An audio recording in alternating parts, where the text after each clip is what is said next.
Tonight, tears shed, memories shared. Today's funeral for fallen firefighter Peyton Morse draws hundreds outside St. Mary's Church in Clayton. Inside, family, friends, firefighters, and 3 tolls of a bell, a tradition for a firefighter's last alarm.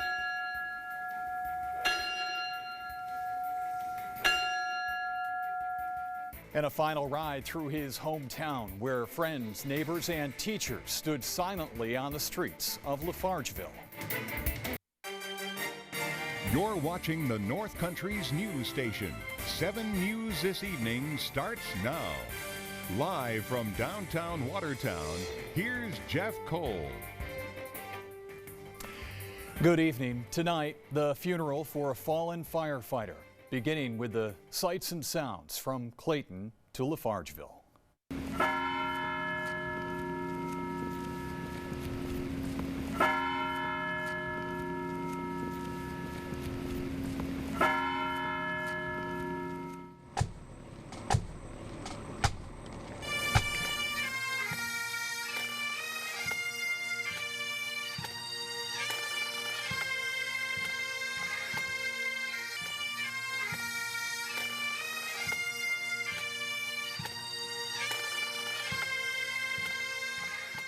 Watertown Dispatch and Jefferson County Emergency Management regrets to dispatch the last call for firefighter Peyton Morse. That last sound came over the 911 scanner mid-afternoon today, and we have a lot to share with you tonight. We'll begin with Watertown's fire department escorting firefighter Morse to the church. And they were not alone. Hundreds of firefighters filed down James Street in Clayton to pay their respects. We'll begin there with 7 News reporter Garrett Domblewski. With the notes of taps in the air and the quiet march of footsteps on the ground, a procession of hundreds of firefighters from across New York State and beyond walked from Ciro Park to St. Mary's Catholic Church for Peyton Morse's funeral. From Lackawanna near Buffalo, Gates, New York, Glens Falls in the Capital Region, Auburn, New York. Departments came to salute firefighter Morse and his family. It's a brotherhood, and we all wanted to come and pay our respects to somebody who paid the ultimate price. Shoulder to shoulder, the columns marched through the village as onlookers watched them pass. A demonstration not only for Peyton, but the family he leaves behind. I would hope that they know that they are part of our family, and they always will be. And this brother and sisterhood will be here to support them in whatever they need. Under crossed ladders, the march continued until it approached St. Mary's. As bells tolled, the procession slowed, step by step, lining up before the church.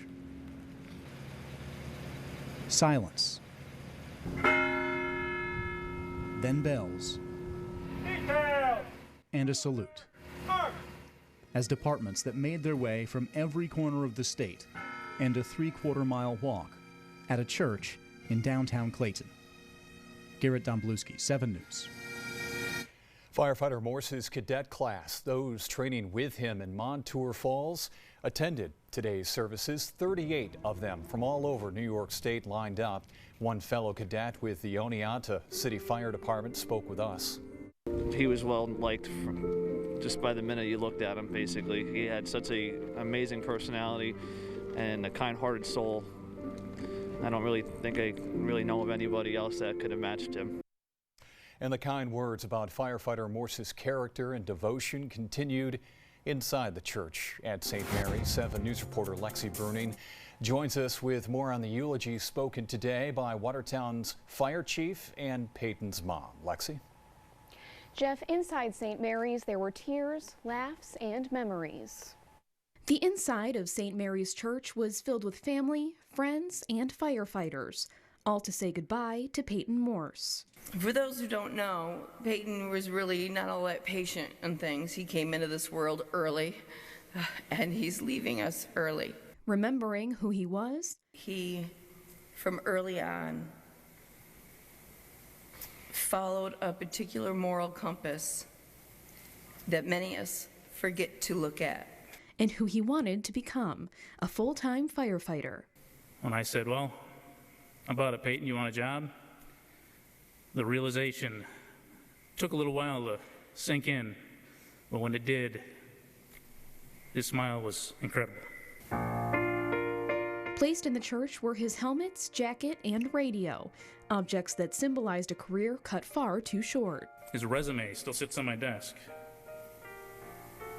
I still have a voicemail on my phone from a question he had about his entrance physical.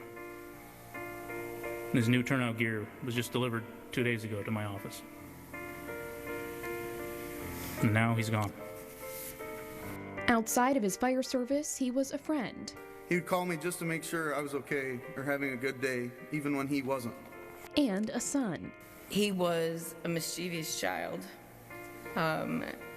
always looking outside the box to solve solutions, and discovered early that it was going to be an adventure with him. As the services closed out, it was time for his last call. And so to Peyton, who has selflessly given his life for the good of his fellow man, his task completed, his duties well done, his last alarm, he's going home.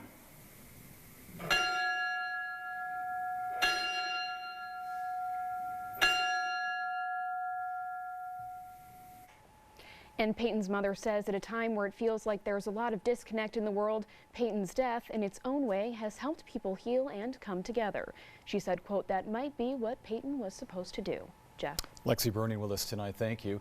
After church, the procession headed for firefighter Morse's hometown, where friends, teachers, and neighbors stood in silence on the streets of Lafargeville. We'll continue with 7 News reporter Brendan Straub. Many may have wanted to, but couldn't attend the funeral service in person, so they came to Lafargeville Central School to watch. The school district was closed on Friday, allowing more than 100 people to fill the auditorium, a chance to come together to mourn their neighbor and friend, Peyton Morse. We have teachers upstairs in classrooms gathered together as well, and it's something different when you can grieve together in a formal setting as well. When the service concluded, people lined State Route 180 to wait for the procession. In Peyton's honor, 2 fire trucks helped hold an American flag in the center of the community, and many people here were waving smaller flags and yellow hearts, Peyton's favorite color. Everyone knows how special Peyton was. I don't think it was ever a question of his morals. He was a very morally in-check person. He was kind to everyone. Moments later, when the procession arrived, it was silent and somber. Dozens of fire and rescue vehicles making their way through Lafargeville. Paul Timmerman says he cut out of work early to attend this, saying it was something he felt he had to do. I think any small town like this, you know, when you lose somebody, you know, that vital, it leaves a big mark, and so everybody just wants to be a part of it. The processional continued on to St. John's Cemetery, where Peyton was laid to rest. But as many in the community echoed today, his legacy and his passion for helping others will continue to live on. Brendan Straub, 7 News. In other news here tonight, and it's something that affects us all, for a second straight year, you'll have more time to file your tax returns. Today, New York announced the state tax filing deadline has been pushed back from mid-April to May 17th. The action is to align with the federal decision to do the same. The idea is to give more time to New Yorkers still coping with complications because of the pandemic. And continuing with the pandemic, there is 1 COVID death to report tonight. It is in St. Lawrence County. As for new cases, they are low across the Tri-County region. St. Lawrence County with 4 new cases today. Jefferson County reporting 7. Lewis County has 9. A check on our forecast here as we head into our Friday evening, a weekend as well. Chris Hudson now in the Weather Center. Hi, Chris. Well, Jeff, it's going to be a really nice weekend for us across the North Country. That sunshine that we saw today, it will be continuing. And looking at that northeast satellite and radar, of course, brought to you by Doors Plus Garage for Sales and Service Adams Center. Give them a call at 315-777-8550. We can see cloud-free across pretty much the entire northeast.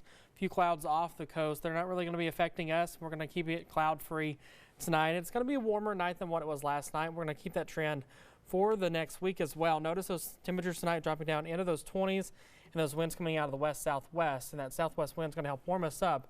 But we do have a little bit of rain coming into the forecast. I'll have those details coming up in just a few. Chris, thanks. And still to come here on 7 News, looking back at how life has changed because of the pandemic for this nurse at Canton-Potsdam Hospital. And our athlete of the week, a 4-year varsity player at Sackett's Harbor. From the North Country's news station, you're watching 7 News this evening with Jeff Cole. Tonight's weather with John Kubis. And your North Country sports with Mel Bussler.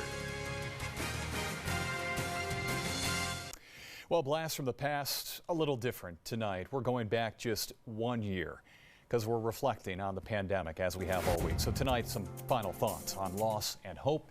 Scott Atkinson with us on our Friday evening. Hi, Scott. Hi, Jeff. Renee Dashnaw is a registered nurse who's been working the COVID unit at Canton-Potsdam Hospital since last March. She's come a long ways in a year. Given what you see every day and what you have to do every day, are you an optimist or a pessimist at this point when it comes to COVID? I would like to think I'm an optimist. The optimism has been hard-won. Every workday for the last year, Renee's brought a bag with a change of clothes to go home in. She has a pair of shoes she only wears on the COVID unit. She puts on the protective gear that will keep her safe from COVID. Well, in the beginning was just fear. I mean, truly, I would go out of my house once a week because of just the fear of not knowing, who has it, who doesn't have it. Renee and the other nurses still take this virus very seriously, though as we've learned more about COVID and how to treat it, the fear has subsided. Still, Renee will tell you COVID changed her life. Like, my kids always, or will say to me, hey, Mom, were you on the unit or whatever, dealing with that.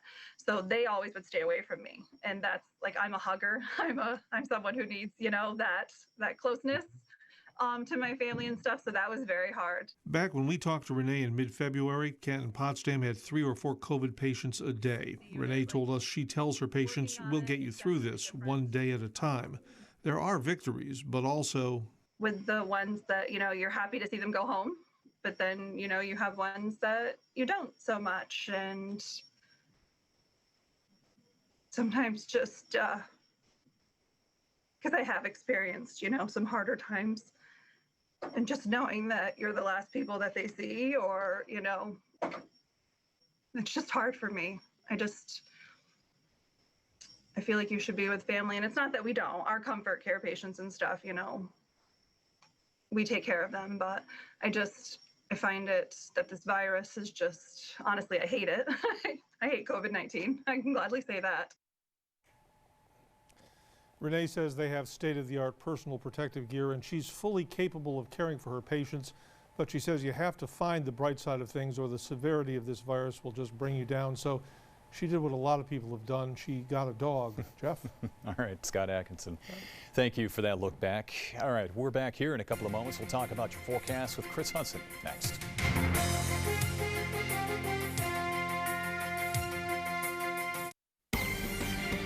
Now, tonight's weather. Well, it was a nice day today, but let's go ahead and get you started off with a viewer photo. I'm going to throw it back to October with a ship passing Bolt Castle. And the shipping season does open up on the St. Lawrence River on Monday, so we're going to be seeing those ships going by once again, and we're going to have some really nice weather for it as well. Looking outside, though, with our FX Kia cam, we can see it's a nice and quiet evening here in Watertown, cloud-free. And we're going to be that way for several more days. The current temperature out there, 32 degrees. Notice the west-southwest wind at 8 miles an hour. That's what's going to kind of help keep us warming up throughout the week, is that south and southwest wind that we're going to be seeing. 36 degrees was the high today, 19 the low. So you can see we were at least above average as far as the low, but below average as far as the high. That will be changing this week as we get into the 60s later this week. So 33 degrees currently Fort Drum, 35 Loudville, 33 Potsdam, and 32 degrees for Messina. So not doing too bad. Those temperatures not going to drop a whole lot tonight. Notice we have this big area of high pressure that's going to really control our weather for quite some time. We're going to be watching this stalled out front because it will get a little bit of a boost as we go throughout the week, and then it will eventually bring us some rain chances. But going over night to night, notice that really keeping it nice and clear. Those temperatures do slowly drop. By tomorrow morning, we're waking up in those 20s and 30s for our daytime temperatures. They're going to be warming up into the 40s, so about 10 degrees warmer tomorrow than what we were today. Notice by, say, 6 o'clock, we're seeing those temperatures in those upper to mid 40s for some locations and others staying in the lower 40s. Really, this model is trying to say some clouds moving through. Not really buying that. I think we are cloud-free most of the day tomorrow, and that continues as we head towards Sunday as well, with temperatures slowly warming a little bit day by day, so that it's going to be some really good news for us. Notice on the 7-day, it's going to be a very, very quiet extended forecast for us. Notice our temperatures, they do warm up into the 60s. Spring does officially start on Saturday, and yes, it is going to be feeling like spring. But as we start going throughout the week, we do have those rain chances that do come into the forecast on Wednesday and Thursday. Only a 30% chance, though. The best chance of rain, I think, is going to come on Friday. And there are some indications that we might have a little bit of mixing at times with a little bit of snow. Not really buying into that a whole lot, but it is worth mentioning that we do have that chance that maybe a little bit of winter could try to make a return as we head towards next Friday. But enjoy the nice weather before we get there. On to that weather class question. It's cold outside. Well, not really now. We're starting to warm up. No Baloney Mahoney has moved its entire inventory inside. Sit inside where it is nice and cozy. View the entire inventory on 55-inch 3D TVs. And that, my friends, is No Baloney. And this should be an easy question for you. The summer solstice is when? I'll say C, June 21st. I'll go with that. Isn't it typically? It is actually B, gentlemen. It falls on Father's Day as well. Oh, does it? Okay. All right. It's always in that area, of course, 20, 21, 22. It's always typically on 21. Chris, thank you. Let's go to our sports report. We have our athlete of the week, Melvin, and a 4-year varsity player. Yes, who's done very well at Sackett's Harbor. We've got that story coming your way next. Stay tuned.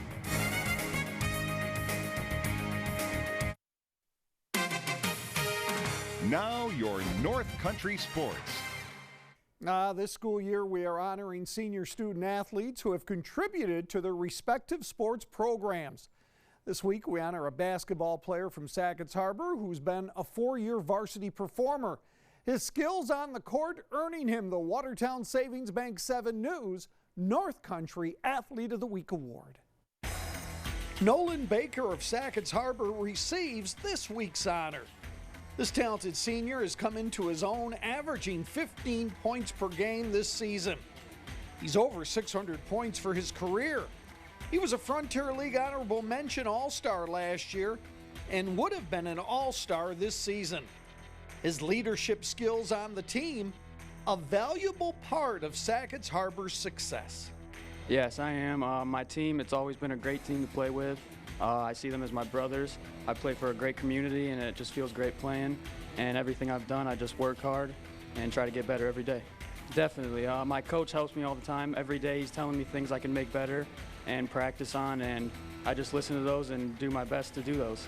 In the past years, my defense hasn't been the best, but this year I've been focused on my defense a lot and getting those steals to get out for an easy break layup. That's helped us a lot, and that's going to get us easy points. Yeah, Nolan's, I mean, he's like any kid, you know, as a freshman, especially as a guard, he was scrawny and little, you know, but he scrapped and he played decent minutes on a pretty good team that year as a freshman.